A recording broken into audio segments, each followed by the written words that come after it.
a todos que estão nos acompanhando aqui na IPP TV. É com grande alegria e satisfação que eu cumprimento a todos vocês. Acabamos de participar do programa Prós e Missão com o pastor Mariano e agora teremos um tempo devocional. Você que tem a oportunidade de ficar em silêncio agora, de aproveitar esse momento, né, para ter esse contato com Deus, para ter um momento de reflexão, momento de falar com Deus, de ouvir a voz de Deus, então você é convidado. Para aqueles que estão aí com o chat aberto, quiserem mandar comentários, hoje o tema do nosso devocional é por que orar? Você já se perguntou por que você ora? E encontraremos 3 lições do nosso Senhor Jesus num texto do Evangelho segundo Lucas. Então, nossa devocional dessa manhã é por que orar?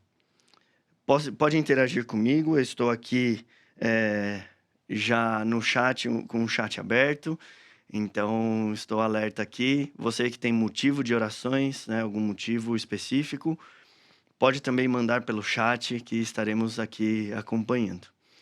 Peço que você abra aí a palavra de Deus no Evangelho segundo Lucas, capítulo 11.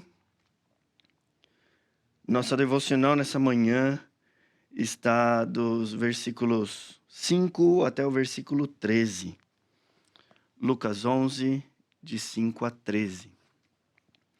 Diz assim a palavra de Deus. Disse-lhes ainda Jesus: qual dentre vós, tendo um amigo, e este for procurá-lo, à meia-noite lhe disser: amigo, empresta-me 3 pães, pois um meu amigo, chegando de viagem, procurou-me, e eu nada tenho que lhe oferecer. E o outro lhe responda lá de dentro, dizendo: não me importunes, a porta já está fechada, e os meus filhos comigo também já estão deitados. Não posso levantar-me para tos dar. Digo-vos que, se não se levantar para dar-lhes por ser seu amigo, todavia o fará por causa da importunação, e lhe dará tudo o de que tiver necessidade. Por isso vos digo: pedi e dar-se-vos-á, buscai e achareis, batei e abrir-se-vos-á, pois todo o que pede recebe, o que busca encontra, e a quem bate abrir-se-lhe-á. Qual dentre vós é o pai que, se o filho lhe pedir pão, lhe dará uma pedra? Ou se pedir um peixe, lhe dará em lugar de peixe uma cobra? Ou se lhe pedir um ovo, lhe dará um escorpião? Ora, se vós que sois maus sabeis dar boas dádivas aos vossos filhos, quanto mais o Pai Celestial dará o Espírito Santo àqueles que lhe o pedirem. Vamos orar para dar início aqui à nossa devocional. Já antes da oração, cumprimento aí a Simone Ferreira, a Ana Cleide, que está conosco, a Andréa Amorim, a Miriam. A paz do Senhor para vocês também. Oremos. Deus, te agradecemos por essa manhã ensolarada e fria. Te agradecemos, ó Deus, porque o Senhor tem nos dado muito mais do que pedimos ou pensamos. Te agradecemos, ó Deus, pelo privilégio de podermos compartilhar a Tua palavra, termos um momento de comunhão contigo, ó Pai, logo pela manhã. Nos instrua, ó Deus, através da Tua palavra, nos oriente. Fala conosco, ó Pai, através do Evangelho segundo Lucas, e que essa parábola, ó Deus, tenha ensinamentos para nós hoje, aqui, ó Deus. É isso que te pedimos, em nome de Jesus. Amém. Vejam aí comigo, vocês que estão com a Bíblia aberta, que esse texto que lemos vem logo após a oração do Pai Nosso. E a oração vem em resposta a uma pergunta, a uma petição dos discípulos, que está no versículo 1 do capítulo 11 de Lucas. Senhor, ensina-nos a orar. Jesus vai lá, ensina a oração do Pai Nosso, uma oração maravilhosa, uma oração centrada em Deus, demonstrando confiança em Deus, uma oração que deixa claro o amor a Deus e o amor ao próximo. e uma oração que Jesus nos ensina a chamarmos Deus de Pai. E também, assim como o povo recebia o maná diariamente no deserto, Jesus ensina os discípulos a pedirem o pão diário. Em seguida, nosso texto começa: disse-lhes ainda Jesus. Então, vemos que são acontecimentos concomitantes, né? Logo após ensinar a oração do Pai Nosso, Jesus ensina, fala essa parábola. E essa parábola, ela nos traz alguns ensinamentos interessantes. Principalmente, queria agora no começo que vocês pensassem comigo como seriam duas situações. A primeira situação é a seguinte: você tem um convite, por exemplo, convite para uma atividade na igreja, que você tem que entregar para o seu vizinho. Só que você não tem tanta afinidade com o vizinho. Você chega à porta dele umas 8 horas da noite, mais ou menos. Nem é meia-noite, como esse amigo que bateu ali para pedir o pão. Mas você chega umas 8 horas da noite, procura sinal de alguma pessoa se mexendo, não encontra. Fica em dúvida se bate na porta, se toca a campainha. Será que esse convite vai ser bem recebido? Não vai? Dá aquela ansiedade se você vai agradar ali ou não vai agradar. Essa é uma sensação na chegada numa porta. Agora eu quero que vocês reflitam aqui comigo numa outra situação. Você mora longe do seu pai, se casou, teve um filho, faz muito tempo que não encontra os seus pais. E agora você está viajando o dia inteiro para chegar na casa do seu pai. Que ansiedade em apresentar o filho, em rever os pais. Como seria a sua expectativa ao chegar à porta do seu pai? Como que você estaria ali? Você ia titubear em tocar a campainha? Ia bater na porta? Você ia ter dúvida se o pai ia receber bem ou não? Então vejam que essa segunda situação hipotética aqui, na verdade, quem está ali à porta não quer nem saber se eles estão longe ou estão perto, se estão no banheiro, se estão ocupados. Ele quer bater na porta, ele quer ver se está aberto para entrar de uma vez, ele toca a campainha, se demorar ele bate de novo. Não tem nenhuma ansiedade, um sentimento negativo ao chegar ali em frente àquela porta. E o nosso texto fala sobre essa parábola, né, que Jesus conta para os discípulos. Na verdade, ele está querendo ilustrar o porquê devemos orar. E esse primeiro ponto, primeiro ensinamento de 3 que teremos hoje do porquê orar. Primeiro devemos orar porque temos necessidades. Devemos orar porque temos necessidades. Então, vemos que na nossa tradução, pelo menos na minha, Revista Atualizada, ele chama aqui a parábola do amigo importuno. E eu quero diferenciar aqui, antes de começar, que não é como aquela parábola do juiz iníquo de Lucas 18, em que Jesus ilustra ali através da parábola aquela repetição da viúva, né, a insistência, a persistência para que o juiz julgasse a causa dela, nos ensinando a persistir em oração. Então é importuno porque ele ilustrou com uma resposta negativa aqui, Jesus. Mas aquele amigo pediu, aparentemente, uma vez só. Então, o foco dessa parábola, que vamos ver hoje, que é aqui de Lucas 11, na verdade, é sobre a apresentação da urgência da necessidade, tá? Então, pensem nessa situação. Um vizinho chega ali na casa de um amigo, à meia-noite, pedindo pão, porque ele recebeu um hóspede ali na casa dele e ele não tinha pão para oferecer. Esse vizinho responde dizendo assim: olha, a minha porta já está fechada, os meus filhos dormem aqui no mesmo cômodo comigo, não posso levantar. Jesus mostra isso como se fosse, na verdade, uma grande pergunta retórica. Vocês acham, porque pergunta, olha, qual dentre vós, Esse início da parábola quer dizer uma pergunta retórica que a resposta é nenhum de vocês. Qual de vocês faria isso com um amigo? Nenhum de vocês. Por quê?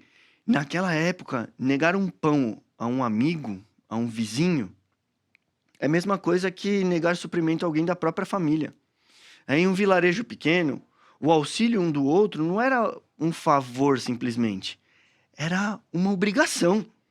E receber um hóspede viajante em casa e não ter o que oferecer para ele seria uma vergonha, né? Seria uma desonra, não só para o dono da casa, mas para todo aquele vilarejo. Então a necessidade de um é a necessidade de todos. Aí você pode me dizer, olha, mas esse viajante, ele foi muito desagradável. Chegar à meia-noite na casa de um amigo, isso são horas, né? Na verdade, aquela época não era tão incomum, porque os viajantes optavam por caminhar durante a noite, quando estava fresco. Então, isso não era algo tão incomum. Mas você pode me dizer, então como aquele amigo sabia que o vizinho tinha pão? Naquela época,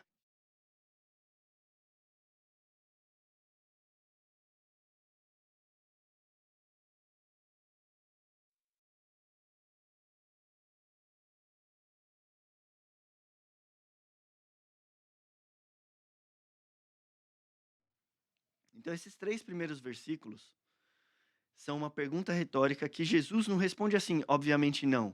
Ele ainda afirma, dizendo assim: olha, se ele não der porque é seu amigo, seguramente ele dará por causa da importunação, porque ele vai ficar com vergonha de não dar.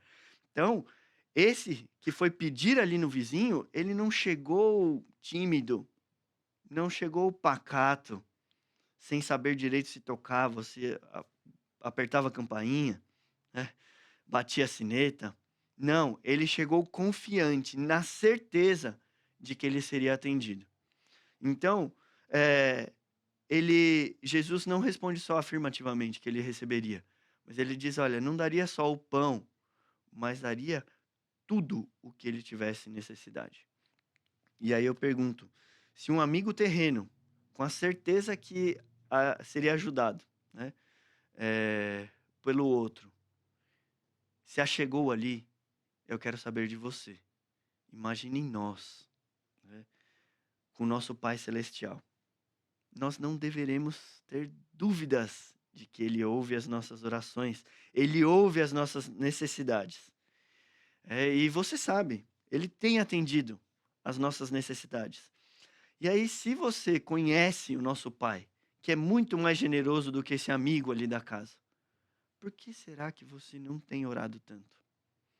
Você talvez se sente melhor do que os outros, como um fariseu, naquela parábola do fariseu e do publicano? Ou você tem reconhecido que você é um necessitado? Se você reconhece essas suas necessidades, qual é a sua necessidade hoje? Você está com problemas no casamento? Você tem problemas financeiros? Dificuldade de relacionamento com os filhos? Ou talvez dificuldade de relacionamento com os pais? Jesus quer nos ensinar que quando oramos, reconhecemos as nossas necessidades. Quando oramos, não recorremos a um simples amigo, a um vizinho, mas recorremos ao nosso melhor amigo, aquele que nunca vai nos desamparar. Podemos dizer aqui, como Davi no Salmo 27, ainda que meu pai e a minha mãe me abandonem, o Senhor cuidará de mim. Esse é o dono da casa que batemos quando oramos. E essa casa não é só uma casa que tem pão a mais. Ela é a fonte de todas as bênçãos. Nosso Deus é aquele que pode suprir todas as nossas necessidades. Então, quando Jesus ensina os seus discípulos a orar, ele ilustra mostrando que deveriam colocar na presença do Pai tudo aquilo que eles necessitavam, né? Então, esses primeiros versículos nos mostram que devemos orar porque temos necessidades. Mas Deus não responde a necessidades, ele responde à fé. E a segunda parte do nosso texto nos mostra que devemos orar porque cremos. Esses são os ensinamentos do versículos 9 e 10. Essa semana eu conheci uma banda, né, um autor, que se chama Chris Tomlin. Eu ouvi uma música dele, do Salmo 23, maravilhosa, e aí eu fui ouvindo outras músicas. Uma música me chamou a atenção, eu queria falar uma parte dela, uma tradução própria minha aqui. Eu não estou apenas esperando, eu não estou apenas desejando, eu sei que estou orando para um Deus que escuta. Eu sei que Ele me escuta, que Ele está vivo. Sim, eu estou orando para um Deus que escuta. Falar com Deus, muitas vezes para nós crentes, pode se tornar um ritual vazio, um hábito sem nenhuma crença, algo mecânico que não passa nem dessas quatro paredes.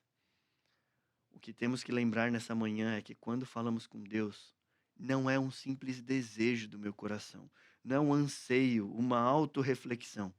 Na verdade, meus irmãos, estamos falando com um Deus que está vivo e Ele nos escuta. Então, Jesus inicia o versículo 9 dizendo assim, olha, por isso eu digo a vocês, querendo dizer assim, olha, agora nessa minha próxima fala, eu vou dizer algo que é consequência dessa parábola que eu contei para vocês anteriormente. Então ele usa uma sequência de 3 imperativos: pedi, procurai e batei. Pedi, procurai e batei. Ele repete isso no versículo 9 e no versículo 10.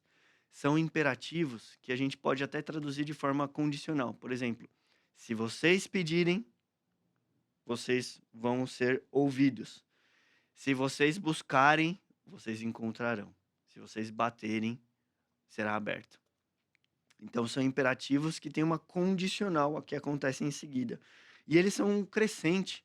Pedir parece algo mais passivo, mas buscar e bater é o pedido com alguma ação. E aí entra o que nós devemos nessa manhã nos estimularmos a fazer. Crermos que estamos falando com um Deus que nos escuta, mas agirmos. Por exemplo, se eu estou orando para que Deus me dê cada vez mais da sua palavra e compreensão da sua palavra, eu tenho que estudar a palavra. Porque eu não posso orar a Deus pedindo para Ele falar comigo, mas eu não estou lendo a palavra de Deus. Se você está pedindo para que Deus transforme o seu casamento, você tem que fazer alguma coisa diferente. Tem que buscar aconselhamento, discernimento, para ver o que você tem que fazer de diferente. Atitudes vêm junto com a oração. Martinho Lutero que falava, orar e trabalhar. É importante orar, muito importante trabalhar. E para deixar mais evidente essa perseverança, esses verbos estão no presente. Continuem pedindo, continuem buscando, continuem batendo, né? E eles vêm no versículo 10 aí, com uma promessa maravilhosa: todo aquele que pede, recebe. Então, daqueles que obedecem esses imperativos, nenhum sequer será frustrado, né? Então, pedir, buscar e bater não são sinais somente de que nós temos necessidades, mas eles expressam, na verdade, a nossa crença em Deus, em um Deus que tudo pode. Será que não devíamos recorrer mais a Deus em frente às nossas necessidades? Se não temos feito isso, nossa falta de petição, na verdade, pode revelar a nossa falta de fé. Gideão, quando viu o anjo do Senhor, ele disse assim, naquela confusão, os inimigos em volta, roubando tudo que eles tinham ali de alimento, o anjo do Senhor aparece a Gideão e ele diz assim, não nos fez o Senhor subir do Egito? Sabe o que Gideão estava querendo dizer ao Senhor? Deus, o Senhor já fez coisas tão grandiosas no passado com Moisés. Faz de novo, Deus. Faz aqui de novo. Eu creio nas histórias que eu ouvi. Eu creio no que eu tenho lido. Faz de novo, Deus. Às vezes, muitas vezes, não experimentamos esse sobrenatural de Deus porque não pedimos. E não pedimos porque não cremos que ele pode acontecer de novo. Há algo extraordinário que precisa acontecer em sua vida hoje? Peça a Deus. Ele continua sendo o mesmo Deus de Moisés, antes o Deus de Abraão, o Deus de Davi, o Deus dos profetas. O nosso Deus é um Deus que vive e ele nos escuta. Então devemos orar porque temos necessidades. Devemos orar porque cremos. Mas temos um terceiro motivo e último motivo que me emociona até, é o mais forte nesse texto. Devemos orar porque somos filhos. E agora, quero que vocês vejam o que nós de fato temos recebido. Parem e pensem um pouco. O que Deus tem dado na sua vida? Quando pedimos alimentos, por exemplo, Ele não traz somente um sustento, mas Ele nos dá diversidade de sabores. Ele nos dá em abundância. O nosso Deus nos deu papilas gustativas para diferenciarmos sabores, temperos, aromas, o olfato. São tantos alimentos, tanta diversidade que demonstram a graça, não daquele que queria simplesmente suprir a nossa necessidade de alimentar o nosso corpo, mas ele quer também nos dar algo a mais. E o foco nesse trecho final não é mais para aquele que pediu, é para o dono da casa que tinha pães, ali na ilustração, porque ele vira e faz uma comparação absurda. Olha, um pai qualquer deste que está entre nós não daria uma coisa boa para o seu filho? Deixaria de dar uma coisa boa para dar uma coisa ruim? Quanto mais o nosso Pai Celestial. Que comparação absurda. Ele mostra depois, no versículo 13, ele nos lembra, nós somos maus e nós maus damos coisas boas para os nossos filhos. Quanto mais o nosso Pai Celestial, que é santo. Se nós, pecadores, jamais daríamos coisas más aos nossos filhos quando eles pedem o que comer, imaginem que absurdo o nosso Pai Celestial dar coisas ruins. E Deus aqui é apresentado como o Pai. Da mesma forma como no versículo 2, quando ele ensina a oração do Pai Nosso. Isso em algumas doutrinas, em algumas religiões, é visto como uma heresia. Mas aqui o nosso Senhor Jesus nos ensina a chamarmos Deus de Pai. Que coisa maravilhosa. Devemos orar porque somos filhos.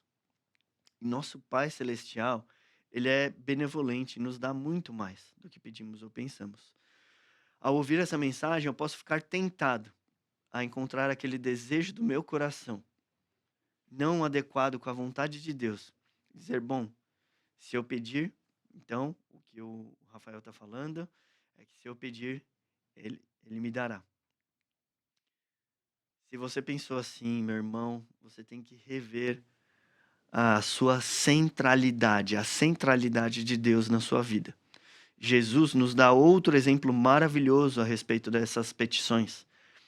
Lá, na noite em que ele foi traído, dizendo assim, na oração, Pai, se possível, afasta de mim esse cálice, mas que seja feita a tua vontade e não a minha. Quando você ora como alguém que sabe exatamente o que precisa e Deus tem que somente ouvir e executar o que você pede, ou você reconhece que é um filho que carece do direcionamento do Pai e mesmo quando recebe algo diferente do que pediu, reconhece que Ele sabe o que é melhor para você. Eu estou passando por uma situação como essa, pedindo a Deus um direcionamento. E Ele está mandando esperar. Como é maravilhoso aprender em meio à luta. Que Ele sabe o que é melhor para mim, não sou eu.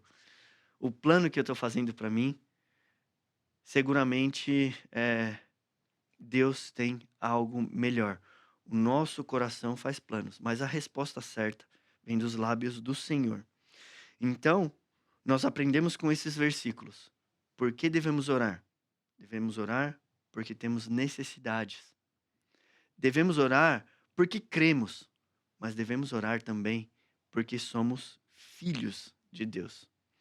pensando nessa parábola, fazemos com uma correlação com esse Pai Celestial, um amigo fiel, que nunca vai nos abandonar.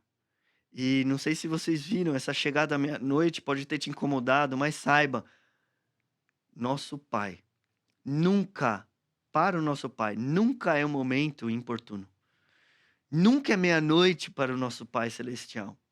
Nunca ele vai ser pego de surpresa. Ele nunca vai estar dormindo, porque ele é o guarda de Israel. Ele é o nosso guarda. Ele nunca dorme, nem dormita, nem cochila. E na sua casa não tem somente pão, mas tem o pão da vida. Jesus é o pão da vida.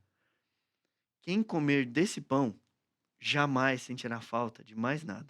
Davi, no Salmo 23, diz que se o Senhor é o meu pastor, então eu não sinto falta de mais nada. Em Deus, a plenitude de alegria, provisão na medida certa. Você hoje é convidado a pedir, buscar e bater, na certeza de que será respondido. Deus quer que você coloque as suas necessidades diante dele. Peça, peça o pão da vida. Peça água abundante. Peça o enchimento do Espírito Santo. Mas peça crendo que não está simplesmente desejando, refletindo consigo mesmo, mas você está falando com um Deus vivo que ouve a sua oração. Eu tenho aqui algumas pessoas que estão falando aqui conosco. Agradeço a participação de todos aqui. A Ruth, sobrinho, vamos orar pela cura, né? Andréia, vamos orar mais, pedir mais a respeito de Deus. E a Mônica também, agradecendo pela palavra. Vamos orar aqui por esses pedidos. O Carlos acabou de mandar aqui. Irmão, peço pela salvação dos meus filhos, Bruno, Caroline, em especial a Aline. O ano passado ela tinha saído de casa, voltou e eu creio que Jesus fará a obra. Os filhos são promessas de Deus. Vamos orar por essas promessas. Então vamos encerrar esse nosso tempo. Agradeço aí pelos pedidos. Que nós tenhamos mais desejo de buscar a Deus pelas nossas necessidades, mas não só por elas, mas porque cremos que falamos com Deus vivo e porque somos filhos. Deus, te agradecemos por esse momento que tivemos aqui de oração, de compartilhar da tua palavra. Pai, sê conosco, Pai, miseráveis, pecadores. Falamos, ó Pai, como aquele publicano da parábola, que não tem coragem nem de levantar o rosto para os céus, ó Deus. Falando como ele, Deus, queremos sair daqui com a nossa oração atendida, porque cremos que o Senhor é um Deus vivo e poderoso, que o Senhor ouve as nossas orações. E cremos, ó Pai, que somos filhos do Senhor. Então, ó Pai, peço tuas bênçãos, ó Deus, na vida daqueles irmãos que estão aqui conosco nesse momento, pelo Carlos Alberto, Pai Cavalcante, sua família, seus filhos, Deus, em especial a Aline. Pai, como é difícil, Pai, termos essa luta dentro de casa, mas o Senhor sabe que muitas vezes essa luta aparece para sermos testemunhas no lugar mais difícil, que é dentro do nosso próprio lar. Abençoe, Pai, o Carlos e a sua família, para que aqueles que já creem em Ti, ó Pai, sejam testemunhas vivas ali naquele lar, ó Deus. Peço, ó Pai, pela cura, ó Deus, daqueles que estão aqui, pela Andréia, pela questão emocional, ó Deus, pelas famílias em geral, ó Deus, por aqueles que estão desamparados aqui, ó Deus, pela Ruth, ó Deus, que tem pedido cura ao Senhor, ó Deus, que o Senhor a conforte no dia de hoje, esteja com ela, ó Pai, se faça presente ali, ó Deus, que ela possa reconhecer a Tua presença, o Teu cuidado, o Teu carinho com ela, ó Deus. Temos tantas necessidades, ó Pai. Carecemos tanto, ó Pai, da Tua graça, do Teu poder em nossa vida. Nos abençoe, ó Deus, nos auxilie, esteja com cada um aqui, ó Pai, com a nossa liderança da Igreja de Pinheiros, com o pastor Aruival, com o conselho, ó Deus. Aqui temos tantas necessidades também, ó Deus, que o Senhor esteja conosco, Pai. O Senhor nos abençoe. Que o Senhor nos permita, Pai, falarmos conosco, assim como falamos, como seu Filho Jesus nos ensinou, te chamando de Pai. Que privilégio, ó Deus. Temos um Pai que não nos abandona, um Pai que está sempre com a porta aberta, ó Deus. Um Pai que tem toda a provisão que necessitamos. Esteja conosco no dia de hoje, nos acompanhe, ó Pai, em nossas atividades. Em nome de Jesus é que oramos. Amém. Um excelente dia a todos, que Deus abençoe. Até mais.